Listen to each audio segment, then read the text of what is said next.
De agosto, 10h48 da manhã, mercado de soja já aberto no Brasil. Vamos direto ao que interessa. Estou com um problema meio sério de áudio aqui. Vamos ver se a gente consegue concluir o relatório da semana. Vamos iniciar com soja, que foi o que deixou mais preocupação durante a semana passada por conta das informações que foram divulgadas no relatório e acabou deixando bastante dúvida, principalmente em relação às áreas e à produtividade americana, né? Então eu enviei rapidamente para vocês o relatório falando a respeito de não concordar com os números e eu continuo me mantendo dessa forma, mas o mercado como um todo também sentiu isso como uma dificuldade. Então a gente viu o mercado abrindo naquele momento em alta, né? A gente divulgou no exato momento em que o relatório foi enviado e ele acabou trabalhando em alta e rapidamente o mercado observou que seria uma informação bastante grave caso a gente tivesse produções muito mais altas nos Estados Unidos, o que o mercado como um todo também está parando para pensar em linhas com os colegas. Quais as principais motivações? Bem simples aqui, a gente sabe da ausência de fertilizantes, né, ou diminuição da quantidade de fertilizantes, e um recorde a ser batido de 2016, o que a gente não vê como uma possibilidade agora, mas o mercado acabou sentindo nessa informação maior resistência aqui na casa dos 14,50, se tornando um pouquinho mais difícil transpassar essa linha que já por si é um suporte bastante forte, né, como vocês veem aqui, dentro dessa consolidação, conforme eu já havia informado para vocês. Então, nesse momento, a gente está atuando em baixa de 2,11%, mantendo o que a gente tinha informado como possível durante o relatório, né?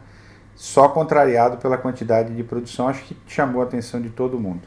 O que tem para chamar mais atenção durante esse mercado é uma situação momentânea, né?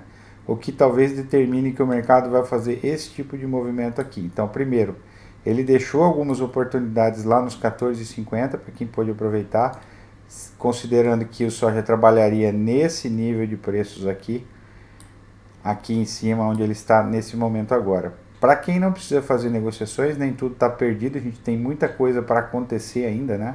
Mercado em pleno desenvolvimento. A gente acredita que algum toque aqui na casa dos 13,50 seja possível durante essa semana.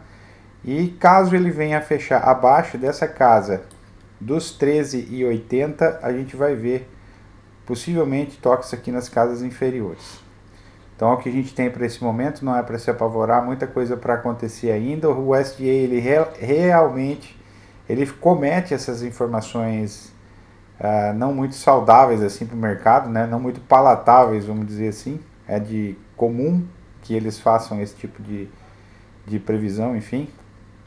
Mas a gente, com o tempo, a informação que é emitida, ela vai ter que se encontrar finalmente com a realidade, né? Então, a gente espera que seja, de certa forma, que seja logo. A gente tem potencial próximo para chegar aqui, não a curto prazo, mas a longo prazo a gente teria potencial para avançar acima da casa dos 14,50. Nenhum dos contratos nesse momento está trabalhando acima da casa dos 14,50, né? Então a gente tem novembro de 2023 a 13,40, maio a 14,29 e o contínuo nesse momento a 14,23. Tá bom? Então, rodão, conforme o combinado, né? A gente falou que ele iria possivelmente romper a casa dos 97, foi o que aconteceu, e que ele precisaria de um fechamento acima dos 102 para chegar no 115. Então, quem quiser rever, o vídeo anterior está bastante claro a respeito dessa situação. A partir desse momento, a gente encontra uma resistência bastante forte na casa dos 115 e também uma grande oportunidade, né? É preciso a gente entender que ele deixou esse gap. Então, gaps são geralmente fechados durante os períodos, vocês já sabem dessa informação, e a gente tem uma conclusão bastante simples para o preço de algodão momentaneamente, né? Principalmente a gente precisa respeitar essa consolidação aqui e, ao meu ver, humilde ver, a gente vai ter que trabalhar acima da casa dos 102 por uma simples questão de custo operacional. Aqui abaixo dessa casa onde a gente tem esse momento de preço, deixa eu apagar aqui para a gente fazer novamente mais correto, essa faixa de preço aqui, ele entra no momento onde o preço encontra o custo, né? Que seria abaixo dessa casa dos 96. Então a gente vê como não viável. O que que acontece? Quando o preço chega aqui nessa casa, como os compradores sabem dessa situação de custos, eles entram fortemente comprando, né? Então a gente vê formações de preço muito fortes como essa daqui, o que fazem com que o preço faça esse movimento aqui. E a nossa previsão para cá. Não é tão simples que a gente faça com que esse preço se mantenha nesses patamares, principalmente chegando nas casas onde a gente encontrou preços próximos da casa do 1,57, como aqui nesse momento e aqui nesse momento em 1,47, e ele vai possivelmente fazer movimentações agora nesse sentido aqui. Então a gente tem um pouco espaço de tempo, considerando que cada candle desse é uma semana, né? Então é importante a gente também entender que a gente não tem muito tempo para que isso aconteça e nem motivações para que esse preço consiga trabalhar rapidamente nesse sentido, voltando a chegar na casa dos 157, a não ser alguma situação bélica que possa se encontrar nos próximos momentos. Então é o que a gente está enxergando para esse momento. A gente talvez trabalhar em alguma situação próximo da casa dos 115, onde a gente vai ter alguma oportunidade de negociação para esse momento, né? Respeitando também essa trendline de alta. Bom, em relação ao dólar também, a gente, conforme o combinado, né, a gente conseguiu ser bem assertivo nesse momento, onde a gente comentou que ele iria trabalhar abaixo da casa dos 5,20 e iria fazer um teste aqui na casa da base da nossa consolidação, né? Essa consolidação ela se torna um pouquinho mais frágil por causa dessa movimentação de preço que aconteceu aqui, porque mostrou ao mercado que era possível que o câmbio trabalhasse em regiões inferiores, como ele veio a fazer nessa movimentação, nessa região de preços, né? A gente espera encontrar uma resistência um suporte bastante forte nessa casa, respeitando essa linha de preço que está na casa dos 5,012 nesse momento. Então a gente vai ver, possivelmente na abertura de amanhã, alguns testes nessa casa por aqui. Caso isso venha a ser respeitado, a gente vai ver essa movimentação com dificuldade de passar pela casa dos 5,20 momentaneamente, a não ser que a gente tenha notícias mais fortes, né? Com o passar do tempo, o preço mais aceito do dólar nesse período está nessa casa dos 5,20, né? Então, uma movimentação bastante interessante de preços aqui, né? Esse preço do câmbio estava aqui em cima e agora as movimentações de preço trouxeram o preço mais aceito aqui para essa casa dos 5,20. Vou deixar mais exato para vocês aqui. Vamos deixar um número bem preciso, 5,264 é o preço mais aceito de contratação do dólar desde 16 de março de 2020. Então a tendência é que a gente se mantenha nessa consolidação. Conforme eu havia dito no outro relatório, eu não vejo nenhuma possibilidade momentânea de que esse câmbio venha trabalhar abaixo dessa casa dos 4,80 por conta de situações bastante simples, né? Quais as motivações a gente teria para que isso viesse a acontecer? Então, a nossa previsão é que se mantenha dentro dessa consolidação. Vamos rabiscar aqui. Que o dólar se mantenha dentro dessa consolidação desde 2020, que ele vem trabalhando dessa forma. Com o câmbio flutuante, mas a gente vê que isso respeita as situações que o mercado impõe. Ou seja, aqui embaixo está barato e aqui em cima está caro, né? A última movimentação de preço que foi determinante para a gente, o câmbio chegou nos 5, vamos lá, um pouquinho de paciência comigo aqui, sem as ferramentas, 5,527. É exatamente essa casa de preços que a gente encarou aqui, como um suporte, como uma resistência bastante forte também nesse momento, né? Com o passar do tempo, agora a gente vem formando uma trendline de alta, que seria desculpa, vamos lá, que seria essa aqui, que não foi confirmada, né? Então, talvez alguma situação de teste aqui nessa casa dos 5, dos 4,80 para confirmar essa trendline de alta, né? Enfim, ou caso alguma situação diferente, alguma situação aqui que não é muito comum, né? Mas ela pode acontecer, que seria uma situação como essa aqui. Até vou deixar ela desenhada para a gente ver as possibilidades para os próximos períodos. Bom, em relação ao arroz, a gente tem uma situação bastante interessante aqui, né?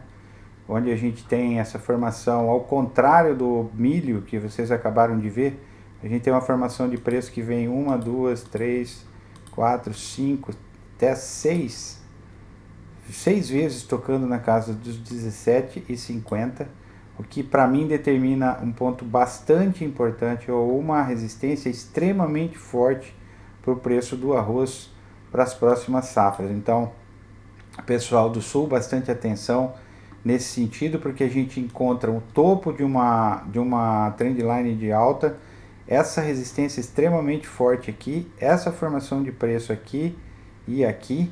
Então a gente tem um momento bastante importante a ser aproveitado ou considerado em relação ao preço do arroz. Normal que ele faça essa movimentação, encontrando novamente esse suporte na casa dos 15,99, o que a gente não gostaria de ver nesse momento, e essa trendline de alta aqui. Então peço bastante atenção ao pessoal do Sul em relação ao preço do arroz aqui, porque a gente não sabe até que momento a gente pode suportar essa casa dos 16, né? A gente teve 2 toques aqui e a gente nunca sabe quando ele vai ou não ter esse suporte respeitado, né? A gente tem uma situação de certa forma, como eu também tinha dito nos últimos relatórios, bem confortável assim que esse preço venha a se encontrar aqui em novembro de 2022 com essa trendline de alta, que deixa um suporte bastante forte, né? Mas é melhor a gente aproveitar as oportunidades quando elas aparecem do que depois estar frustrado em relação a situações como essa. Então, duas situações bem interessantes de formação de preço aqui.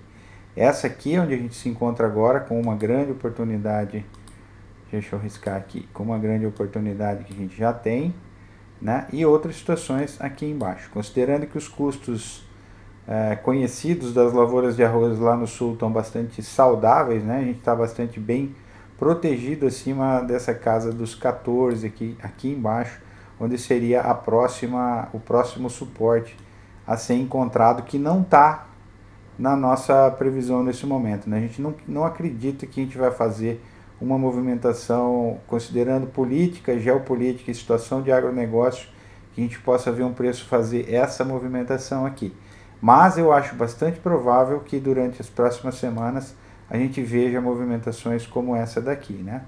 Então, como vocês já acompanham há bastante tempo, não é uma situação ruim, os preços sempre vão andar para baixo e para cima, mas eu acho que é uma situação bastante importante a considerar nesse momento. Bom, para finalizar com algumas amenidades, né? Antes que eu esqueça aqui, exportações de arroz do Vietnã caíram em quase 20%, foi o que fez com que esse arroz chegasse àqueles máximos históricos, históricos não, né? Mas os máximos momentâneos nos 17,50. E a questão da recusa da carga do primeiro navio exportado através da Ucrânia, né? Se vê que as coisas são bem mais embaixo, né, do que a política. A ONU tentando entrar como um solucionador de problemas, e na verdade a ONU é um grande causador de problemas, porque sempre ela toma atitudes políticas e nos últimos tempos basicamente politicamente corretas, né? E o que faz com que o mercado não dê bola, não ligue para isso. Então, o Razone, que é o navio que foi exportado como o primeiro, saiu em todas as mídias como uma grande vitória, ele acabou chegando simplesmente 5 meses atrasados no porto do Líbano e os caras simplesmente recusaram a carga. Então agora esse navio está ancorado lá na Turquia e aguardando compradores, né? Isso, lógico, que a mídia não mostra. Então, é um mal mundial a informação sobre exportação de grãos, né? A gente viu muito oba-oba e muito mais, então é bastante importante. E um pouco da função do nosso trabalho aqui é esclarecer o que realmente acontece nos bastidores das informações do mercado aqui, né? Utilizando os canais de informação que a gente conseguiu construir ao longo desses últimos 10 anos. Bom, para finalizar, a gente deixou algumas informações sobre S&P. Eu quero tomar isso como uma nova modalidade, né? Porque da forma gráfica é possível que a gente visualize o que acontece nos mercados como um todo, né? Então fiz algumas anotações aqui, se vocês me dão a liberdade eu vou ler aqui, para não perder a linha de raciocínio, apesar das pontuações que a gente precisa fazer. No último vídeo eu determinei que a gente iria ter uma definição sobre a economia mundial somente em dezembro e janeiro. Isso gerou algumas polêmicas, até porque eu estou divulgando novas quantidades de informações agora através do próprio YouTube, né? Então gerou bastante perguntas, né? Como é que você pode prever uma situação como essa? Então, na verdade, não é uma previsão, e sim um acompanhamento de tendências, né? O que a gente vê aqui? Quando o mercado chega nesses patamares inferiores aqui, eu peço que vocês prestem bastante atenção, informação talvez muito relevante que possa dar mais valor ainda ao nosso trabalho por aqui, e você não vai encontrar isso em nenhuma mídia do Brasil, posso ter certeza do que eu estou afirmando por aqui. Sem falsa modéstia, se preparando já há muito tempo para chegar nesses níveis de informação. Então, sei que vocês já dão valor a isso, mas eu peço que vocês observem de uma forma mais didática. Então aqui a gente tem SP500, né, que seria um bom termômetro para a gente ter a respeito do humor da economia como um todo, né? Então, aqui, quando o preço chega nesses patamares inferiores, a gente vê informações sobre o pico da inflação terminou, o pior já passou, a gente já passou a pandemia, a gente vai voltar a ter situações de recuperação econômica, a Ucrânia não vai conseguir avançar a Rússia não vai conseguir avançar mais sobre a Ucrânia e sim acabar recuando. Os níveis de emprego e renda dos Estados Unidos estão melhorando. Então, nesse ponto, o índice se torna barato, né? Então aqui existe a entrada muito grande de compradores. Da mesma forma, ao contrário, aqui em cima, a retórica muda, né?